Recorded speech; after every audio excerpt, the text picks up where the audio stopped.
Yung mga kasangot dito lang yung Pasinaraw, oh. Napakaganda. Dito. Dati kasi dito yung pagsinag namin diyan. Diyan kami nakakuha ng unit. Tapos dito lang din yung tapat. Ayos. Magandang hapon sa inyong lahat. Punta pala tayo ngayon ng Naik Cavite sa housing loan natin. Pupuntahan natin yung actual turnover ng bahay natin ngayong hapon. Medyo malayo-layo pa yung biyahe natin. Ito na tayo sa may papunta ng Bacoor, mga kasangot.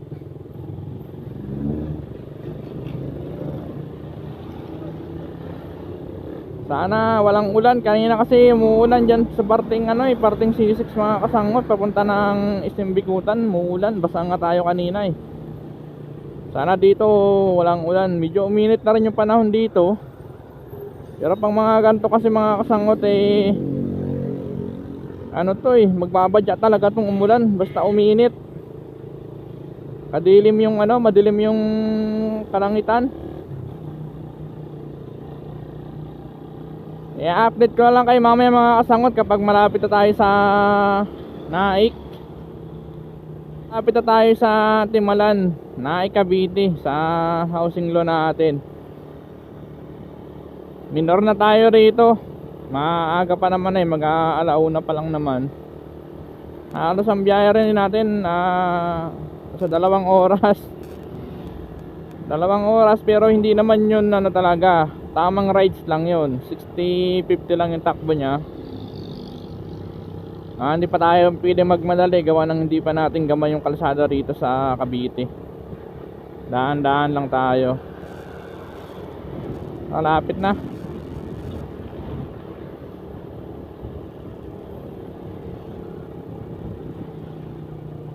Ayan, may nakalagay na rito, welcome Naik. Ayan, o.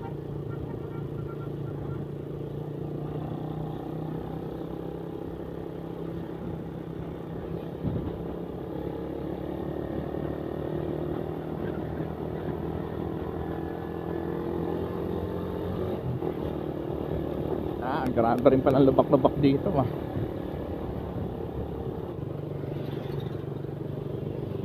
Dami pa lang nagtitinda ng dito, tahong, oh.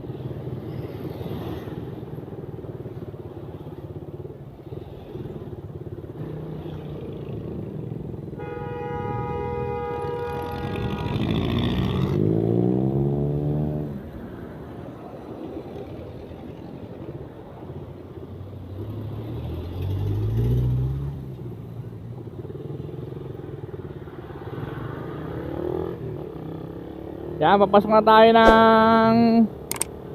papunta ng Timalan, mga kasangot. Sana hindi umulan. Tayo. Punta na tayo ng housing natin. Cover din yung nagastos natin sa gasolina, mga kasangot. Rider 150. Naka 28mm tayo. Hindi ko na kung ilang kilometer to hanggang Cladway hanggang dito. Dami nang dito nagtitinda, dati wala to eh. Yun, mga ganyan, no.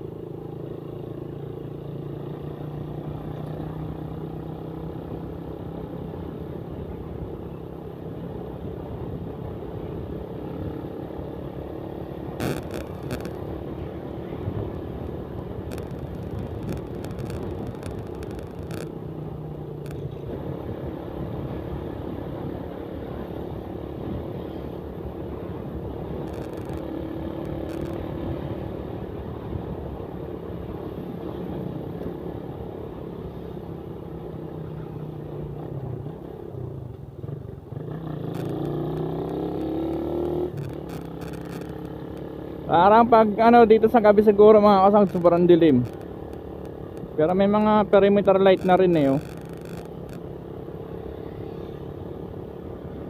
Subdivision din siguro ang gagawin dito, mga kasangot, no. Dami oh. Develop na kaso wala pang mga bahay. Ayun, may mga may mga kalsada na. Dati wala pa tong hardware na tuloy ito ah. Ngayon meron na oh. Dati wala to eh. Yung school dito dati mga kasangot yung ginagawa. Ngayon okay na oh. Ang laki na oh. School yan ang ano, elementary dito sa Naik. Ang galing no.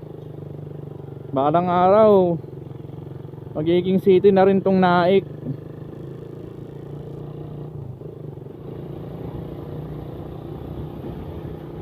Ay ginawa na. Dito yung banda ata eh. Lubak-lubak. Ginagawa oh.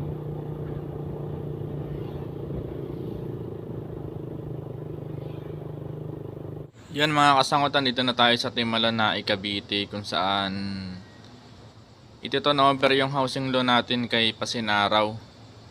Dito pala yung dating housing natin sa Pagsinag, doon yung daan sa tinuro ko mga kasangot. Yung akala ko naman dito mga kasangot, dito yung model nung Pasinaya. Kaso hindi pala dito, dito pala yung mga tindahan ng isda sa gilid na yan. Dati wala tong mga tindahan ng isda na yan dyan nung nakaraang taon, turnover ng Pagsinag namin. Kaso yung Pagsinag namin mga kasangot, ibinalik ni Pag-ibig. Gawa ng nadamay dun sa mga nagkaroon ng problema. Yung ibang bahay kasi mga kasangot nagkaroon ng crack, kaya yung bahay namin nadamay, kaya ibinalik ni Pag-ibig. Kaya dito na pala yung model ni Pasinaraw saka ni Pasinaya, dyan sa may gilid, daanan natin. At papunta tayo sa opisina ni PMO dito sa Naik Cavite mga kasangot. Dito ito-turn over yung mga dokumento natin kay Pasinaraw. Yan, papunta tayo ngayon sa opisina. Ang oras pala niya mga kasangot, mag-aalas 12, mag-alauna, mga ganyan. Ayan, dito na tayo sa opisina ni PMO dito sa Naik Cavite mga kasangot. At dito ito-turn over yung sa housing loan natin.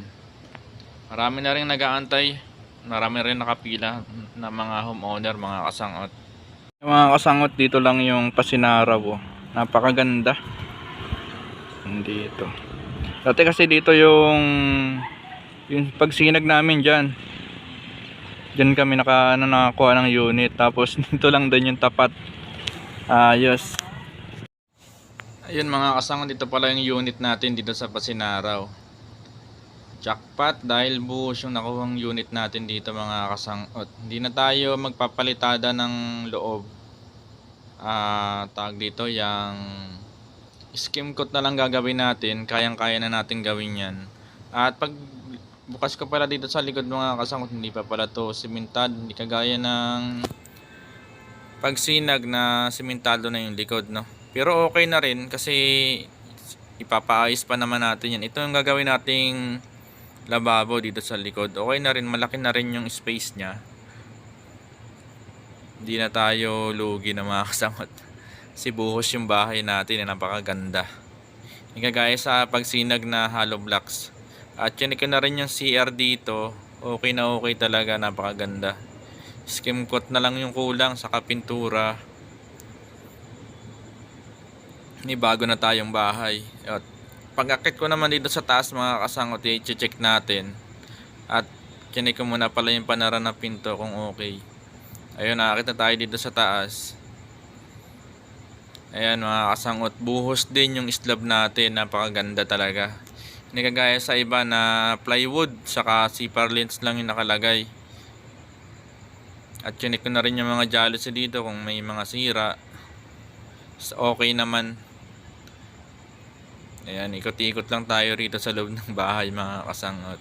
Hindi pa naman tayo dito makakalipat, siguro mga next year pa, gawa ng meron pa tayong mga inaasikaso. At ito yung likodan ng bahay natin mga kasangot. Ito yung space sa gilid. Sulit talaga yung nakuha nating unit mga kasangot.